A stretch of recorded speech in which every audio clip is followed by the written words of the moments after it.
how we manage our money is a direct tie to our sense of self-worth. But the question is, do you know that? I wonder. This is also the reason why so many of us have such negative relationships to money. We have no idea where it's going. We have no idea why. And then we are stuck in these massive bouts of shame.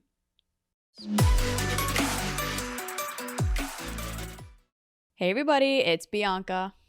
Welcome back, Evolvers. It's Emilia. Today we are going to be getting into all things money, money wounds, wealth, and how we navigate that thing, that cashola, those stacks. And whatever you refer to it as, the dough, the ham, the bread. Stacks, bread, The cheese, the crickets. Just kidding. guap. Guap. There's so many different words for money, right? Like wild. Muna. It is a concept. It is a thing that I don't know anyone who can live without it. I personally don't know any monks, so I can authentically say that. I also don't know very few. I have very few people who know how to live with it. And today's topic is for anyone who has a pulse that is an evolver, because of the fact that I was saying this to you, Bianca, before we got started on this recording, is no one actually really outwardly says, I have money wounds. Usually that's only coming out of the work that they end up doing for one vein or another, the pain that they're running away from or the pain that they're trying to avoid or get relief from. And money ends up becoming a part of the equation to where we unveil, unmask, or understand the connection points to whatever it is someone might be going to therapy for or might getting coaching and support for. In one way, shape, or form, it ties back to a money wound. A money wound. And there's so many different layers that we're going to get into this. So if you do not currently self-identify as someone who has money wounds, you're in a good place. Also, if you're someone who does, which shout out to you if you do, that's a level of humility most people don't have. This is going to be the episode where we start to flesh out what is your money wound. Maybe you have more than one. And if that is the case, that you're going to be in good company. So, Bianca, I was on a call with a client, and this person and I had been working together for about 1.5 years now, by the time that this money wound kind of got fleshed out. And this person, when we first started working together, they self-identified as someone who was really great with money. That's like they had really healthy financial literacy. They had very healthy finances externally. But I kind of flagged that I could sniff out BS in what they were sharing with me. And when you do this long enough, you can sense that. And I think his protective parts could kind of understand, like, oh, shoot. Yeah, this one's going to bring me to my truth. And that's what we do, right? We bring people to their truth.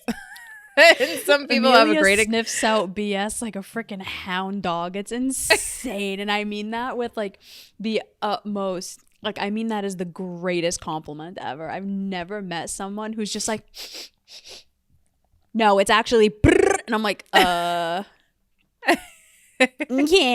It's wonderful. Yeah. It's definitely one of those things where it feels like people would be like, oh, that's such a great strength. But it's like, no, it comes with so many downsides. People want to avoid you like the plague. People don't really like you for you. For calling them out on their shit all the time. Yeah, and the extent of people avoiding you is the extent that they're avoiding their deepest, truest self. But that's neither here nor there. Anyways, this man whom I adore, he, initially, he was the type of person who knew that he was coming to get support because of the surface level challenges that he was experiencing, right? Like not super in love with his job, struggling in his relationship, kind of having the sense of pervasive, not feeling like he has control over his life, and like an undercurrent of like not super fulfilled, right? So that's very common. And this person at the time externally projected high levels of like self-belief and positive personality and all these things that like if you didn't have a trained eye, you would never think that there's anything quote unquote wrong or anything had happened to this person, or that deep down they're really, really struggling. And I think that that's where the concern in this episode really comes from, is that deep down, everyone's really struggling with something. You just don't know what that is because everyone's gotten really, really good at hiding that. And when we talk about money wounds, we are talking about all different types of trauma that people have. Relationship trauma, financial trauma, household and life traumas, different events that we have throughout life. Money comes in and comes out of our life. And it is the quote unquote currency, is the current of how you're living life, right? So for example, the current of the money that comes into your bank account is based on, the job or the career or the life circumstances that you're in. The current that goes out is what expenses you have or what phase of life you're in, right? If we all looked at our bank's accounts when we were, if we had bank accounts when we were like 17, 18, it will drastically, hopefully, differ by the time you're 30, right? I'm thinking of like my 19-year-old soon to be 20 client who's like, I have to pay for like life car insurance now, Emilia. Like, this is wild. And I was like, oh girl, just hold your horses. It'll come in waves, trust me. So when we talk about the currency of our life, we also talk about all of the life experiences that we have that are in the in-between of the exchanges of the in and of the out, and how we perceive ourselves and our sense of worth and our sense of autonomy.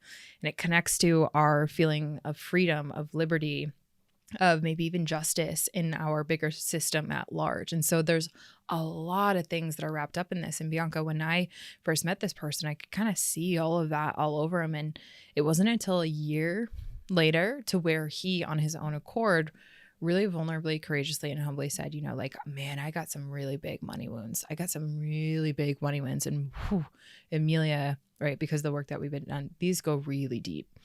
And we had gone through his life narrative, his life story, kind of from the lens of money and of finances. And one of the things that I find to be not a walk in the park for, but rather a somewhat treacherous look back, is when we go back in our bank account statements years over years and we kind of think about something you and I had done. when you think about all your decisions, and your bank statements show really where you were in life. Go ahead. If you ever want to feel doing that was hands down, and I don't say this to be dramatic, it was one of the most traumatic things I've ever done. And the reason being is because every day we're going through life and we're making these unconscious decisions. Oh yeah, I'll buy this snack. I'll buy this. I'll buy these shoes. I'll do this. I'll do that. It's $5. It's $3. It's $10. Come on, it's only $20. Come on, what like? But then you see that accumulation over years. And Emilia and I literally did this 2 years ago, a year. Yeah. I think it was 2 years ago. Yeah. My heart sank to the pit of my stomach, and the shame that I felt for the amount of money that I could have had and that I spent. And I did this with another coach of mine, and I'll say numbers. I don't mind. I've been working since I was 15. I am 30. So I've been working for literally half my life. In that time, I accumulated and made $800,000 from the time I was 15 till now. And in that time, and my money situation has gotten radically better in my financial literacy and whatever. But in that time period, before I started making better and different decisions, I had spent $900,000, meaning I was in the negative $100,000. I made almost $1 million and I spent almost $1 million.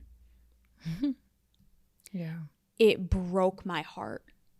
And I was so ashamed and like disgusted with myself of how the hell And I used more profane language than that, but we'll keep it PG here, or PG-13. How the hell did I let that happen? How was I so irresponsible? How did I make such terrible decisions? And then I was looking back on my life and it was like, I know exactly why that happened. I was deeply in pain. I wanted comfort and pleasure. I was in abusive relationships where the person basically had me spend all my money on them. The first relationship I was in, I literally paid for his school out of pocket. I made horrific financial decisions. And I had gotten to a point 2 years ago where I'm seeing people buying houses and they're buying cars and they're doing all of this stuff. And I'm like, why isn't this happening for me? Why can't I do this? And then you see the numbers and it's like, oh, that's why. Okay.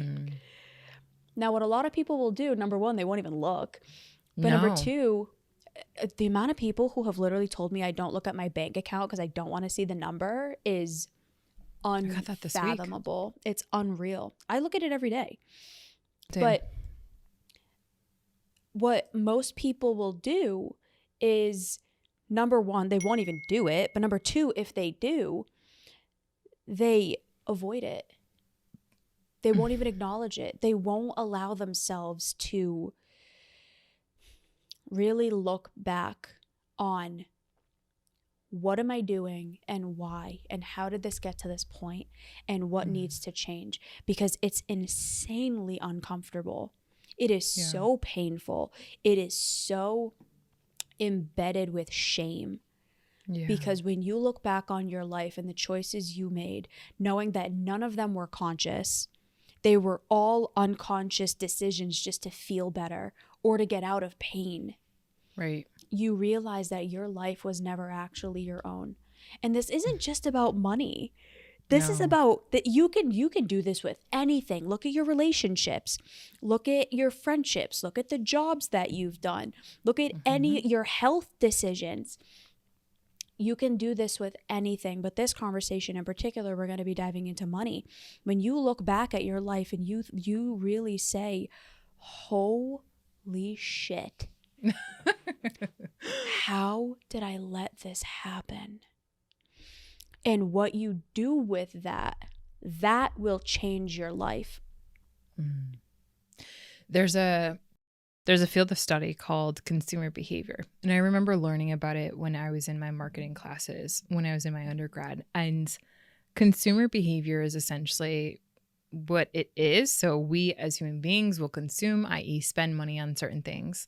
And the behaviors that underpin why we consume is essentially analyzing the psychology that moved that behavior from you exchanging your monies for whatever it is, products or services.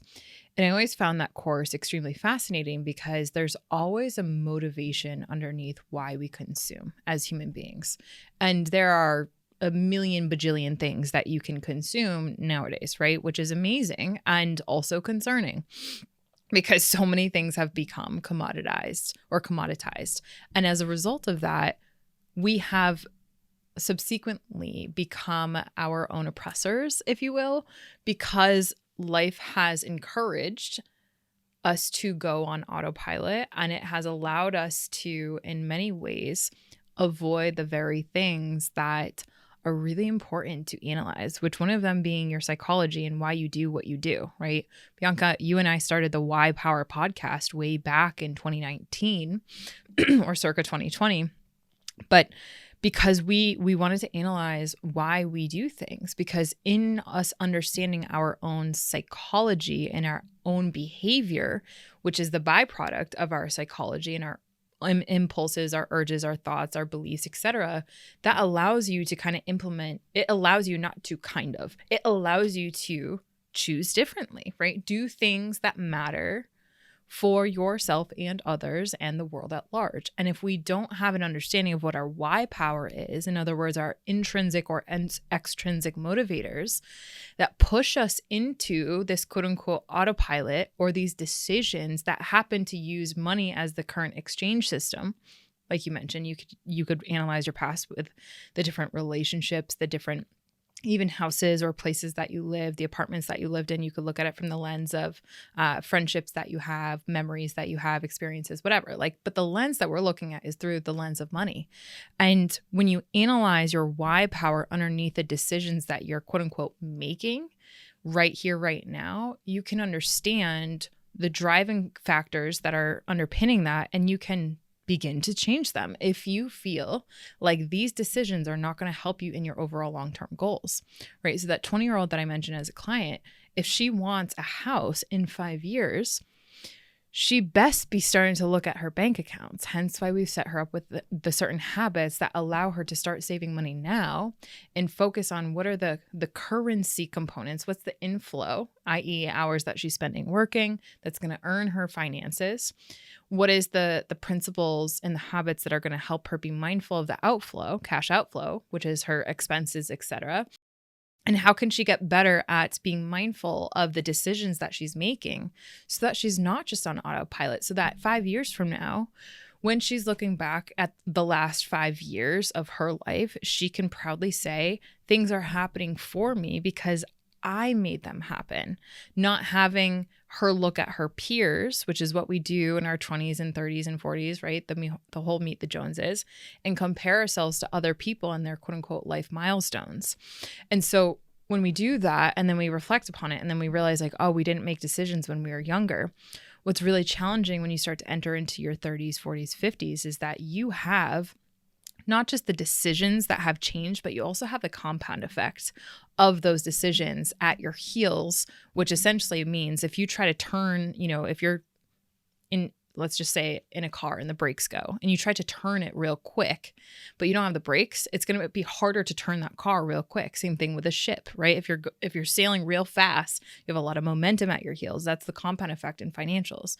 You can't just turn on a dime, right? So although you might be starting to change your decision making because you realize all your money wounds, it doesn't necessarily yield the immediate results. And that's what can be really discouraging. So to this end, what I really want to illuminate in this episode for a lot of individuals is that avoidance is not going to help you long term.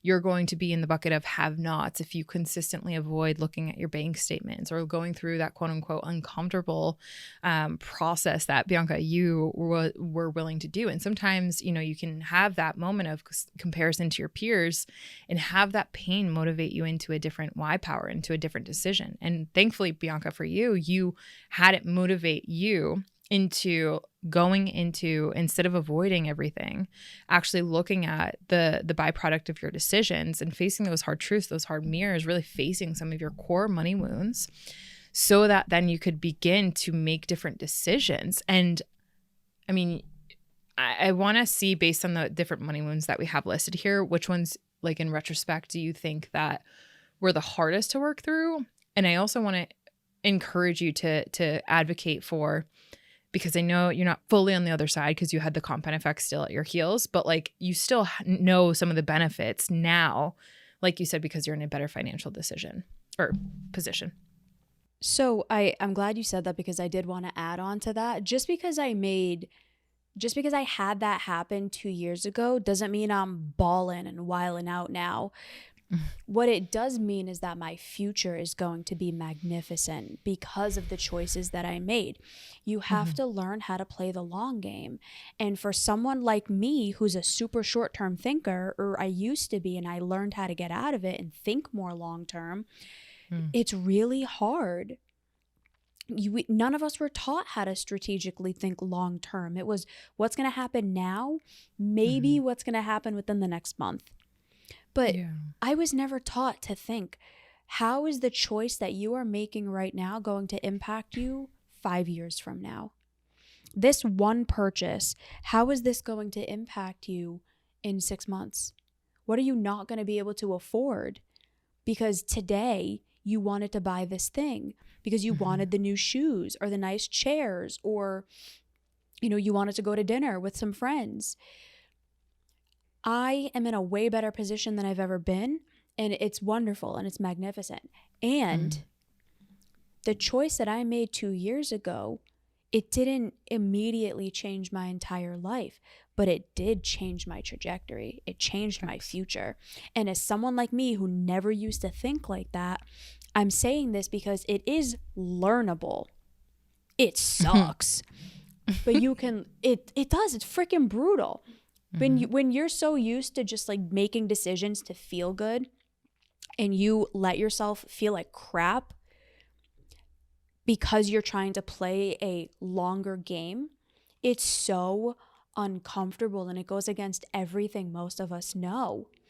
But if you actually allow yourself to learn the skills of doing that, you'll have a way better life long term. So I know without a shadow of a doubt, I'm going to be an extremely wealthy woman in 5 years, 10 years, 20 years, whenever the case is, because I learned from massive pain, $1 million. I learned from massive pain what not to do. And then I equipped myself and invested the capital that I did have, invested the money that I did have into learning. Not into buying shit, which most of us do, and which I did for decades, but actually putting my money in places that are going to allow me to make more money and be a better human and in the future be a very wealthy and successful woman. And I'm so proud of you for that, because you've taken really the road less traveled, if you will. So a couple of sentiments here, and then we'll go through the different money wounds, and then we'll start to wrap this one up. So short-term pain for long-term gain is something that has helped me build and acquire and consistently build the portfolio of wealth that I currently have. Not just the wealth, but the mindset that allows that trajectory to continue to point up at a sharp steep in comparison to other 30-year-olds, right? Short-term pain for long-term gain. That means essentially what you're saying. Focus on the long-term game of life. You're likely to be here. I think the average life expectancy for a woman is now like 78, I want to say. And for a man, the average man in the United States, it's 75. That in the next 20 years is going to go up, not down, right? Because of the advancements of technology, of medicine, of early prevention and care. And with that being said, whatever age you are right now, think about how long this past year had felt. Now multiply that by the factor of whatever the delta is between your current age and whatever that lifetime expectancy is. Can you reframe that? In other words, just crunch the numbers between 78 and however old you are right there. Thank you. That's the amount of times that you get to live how long this year felt again and again. And people say that time speeds up, but so does decision making. Decision making compounds. So if you have a current trajectory of poor financial decision makings and not just poor because someone else determines it, but poor meaning that it's not constructive to the long-term goals or where you want to be at when you're in your 70s or 60s, right? And that's hard to imagine. I get that. But if you think about how long this current year that you're listening to this episode is, and you're like, damn, I got to live, let's just say 50 more of those years. Yeah. But that doesn't mean that your decision-making can't change radically to change your current trajectory and therefore your position. By not understanding what money wounds you have, will not have that change at all. You will live the same year over and over and again with the same level of suffering, with the same level of pain, with the same level of autopilot that you've been having, unfortunately, until you experience that quote unquote pain that you need to change. Short-term pain equals long-term gain. You gain long-term benefits as a result of whatever short-term pain you're willing to go through. Now, a lot of people don't partner with pain, and this is where those money wounds come in. So let's kind of break them down. One of them we already mentioned, which is the money avoidance. When you literally don't look at your bank account, that's a money wound that says, if I look at this, I don't know how to process the emotions that come with what you mentioned, the shame of being on autopilot and having these numbers, my bank account, essentially showcase how much I have not actually been in control of my life. That's money avoidance. That's number one. Number two is a scarcity mindset. When you look at things, let's say you go shopping, you're always in the mindset of, I can't afford that. I don't know how I'm going to pay for that. You know what people end up doing though? I literally had someone say this the other day. I only had $4,000 in the bank and 2 of it got taken out for X, Y, and Z. So I just said F it and I spent the extra 1,000 that I had because I already don't have anything. And my jaw hit the floor. I literally had to pick my jaw up. I was like, that's your mindset? But you know what the insidious thing is? I used to have that mindset too. Yeah. I'm like, I don't have money and I don't know when I'm going to have money again. I have a couple $100. Let me go get that thing I wanted because I don't know when I'm going to have money again. And I kind of have it now. So let me go get the thing that I want because I feel so bad about the money decisions that got me here. So that's number 3. That's scarcity mindset. And then it moves over to the compulsive spending. And what you just said in there, that's the confirmation bias, or that's the, not the all or nothing, but that's, there's a cognitive bias that's coming to mind where cost sunk bias, because you're already spending this, then you start to jump in and just give all your money away, or whatever. Your scarcity leads to a compulsion to either go spend what you have or hoard everything that you have. And so that's number 3 is either compulsive spend what you have while you have it because you don't know when the next one is coming or your next paycheck or whatever. And this moment can only happen right here, right now, or hoard every penny that you have and never spend another penny. So that's number 3. That's the money wound, number 3. Number 4 is where I find a lot of business people tend to fall into this bucket where they are always overworking. And so they might have a steady stream of income coming in, but like they never stop. Like there's never enough money, and there's a deeper challenge underneath that. There's a deeper wound. There's a cup that they're trying to fill that is completely bottomless. And the opposite of that is under-earning, consistently positioning yourself in a career or job that undervalues your skill sets and therefore undervalues what you're able to earn if you were to compare your quote unquote salary to someone else that's in the same, company, industry, or maturation of an organization. And so underworking, overworking is number 4, money wound number 4. And number 5 is when you have trust issues related to how your money is coming in or going out.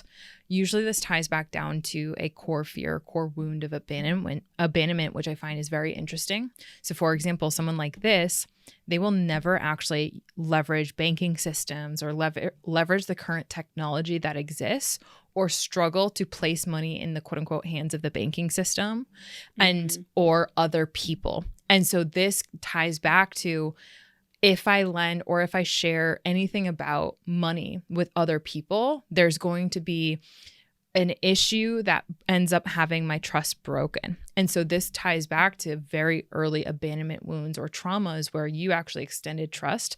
Let's say you gave your friend $5, they were going to pay you back. They never paid you back for that lunch money.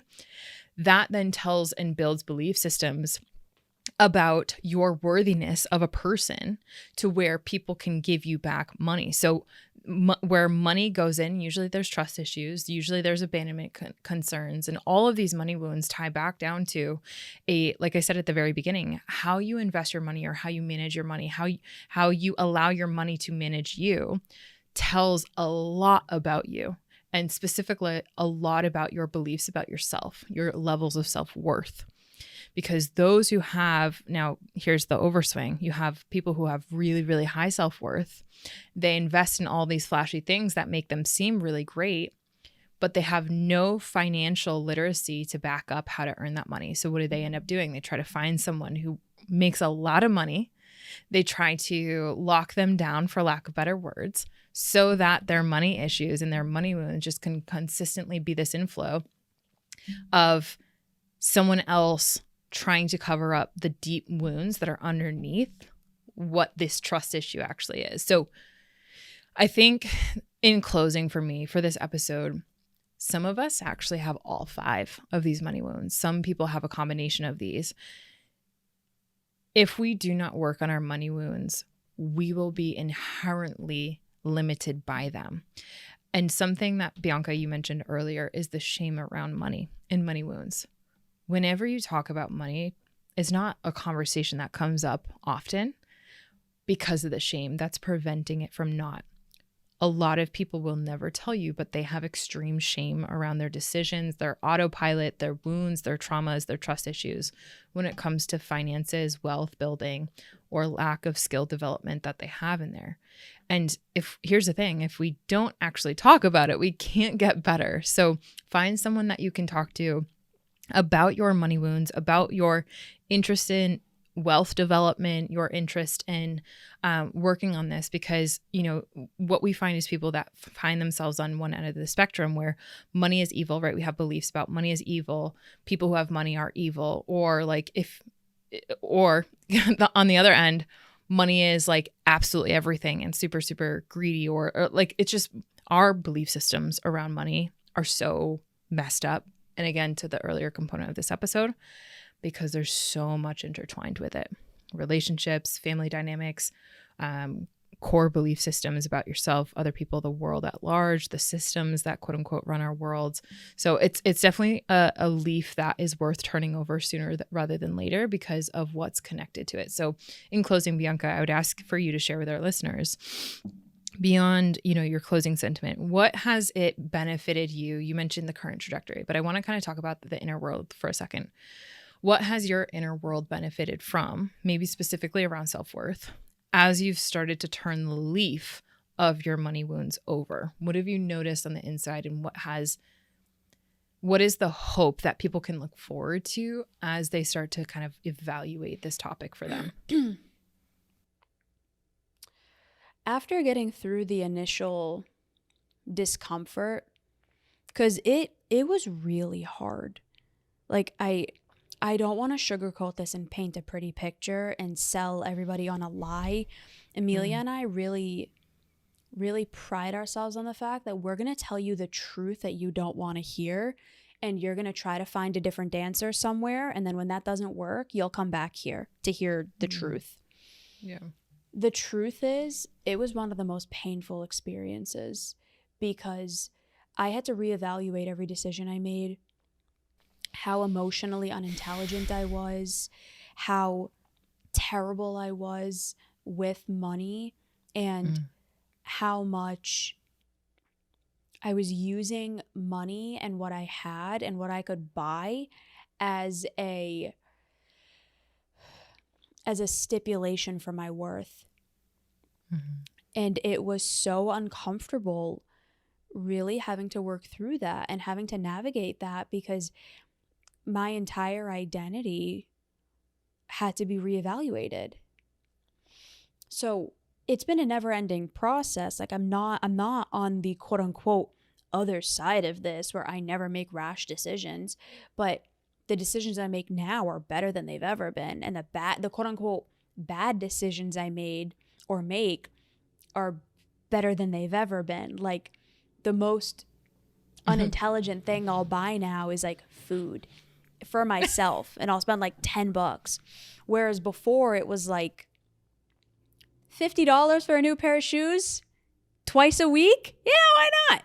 On top of like everything else that I was doing. So number one, once you get through the discomfort of looking in the mirror. Number two, what this really gave me and what it continues to give me as I continue to work on this is a sense of confidence and trust within myself that I'm not going to sway with my emotions. Just because I'm feeling bad doesn't mean that I'm going to go use money to fix it. It forced me to have to develop better coping skills and better strategies to navigate discomfort. It gave me certainty that I can trust myself.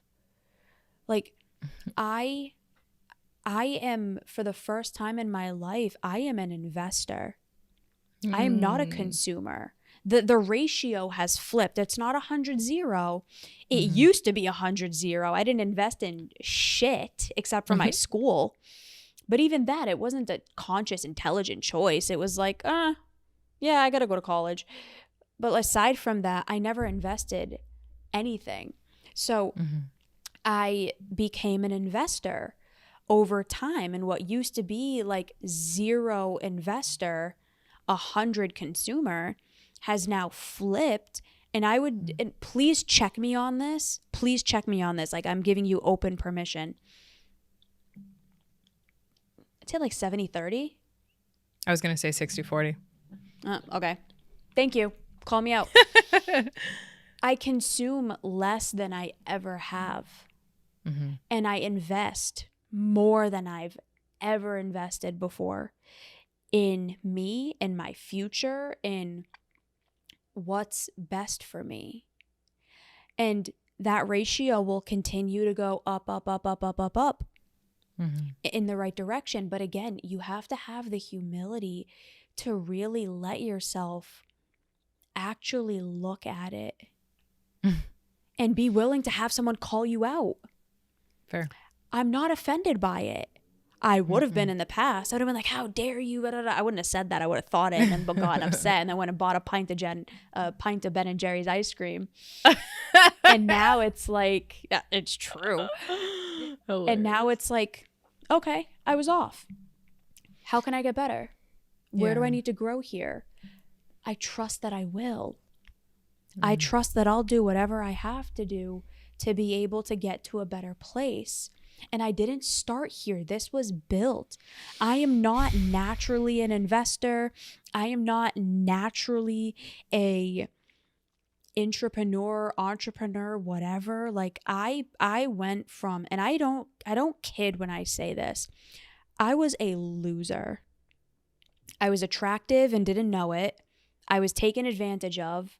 I was used and abused, and I had no idea why, because I was dumb and ignorant and attractive, and it just is what it is. And now over years, that's flipped.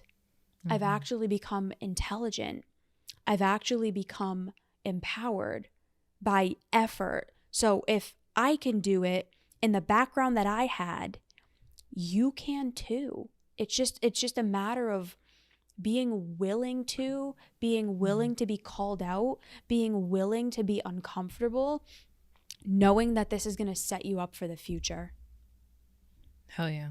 Thank you for sharing that. So every listener on this, note down which of we mentioned 5 money wounds.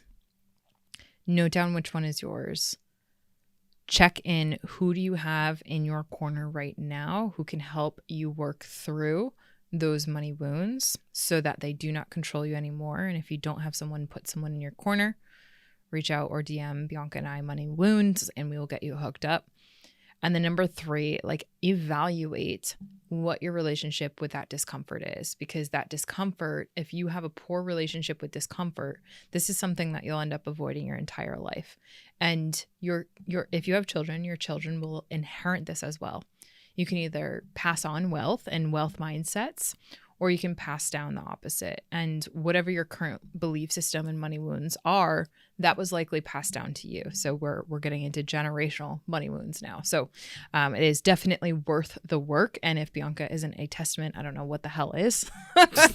So I really appreciate this dialogue, Bianca, and thank you for sharing vulnerably. So thank you. Episode in closing, thank you, is 335. Does shame work as a motivator? 397, every people pleaser needs to know this. All right, everyone. We hope you enjoyed this episode. We'll see you next time. Bye. Bye.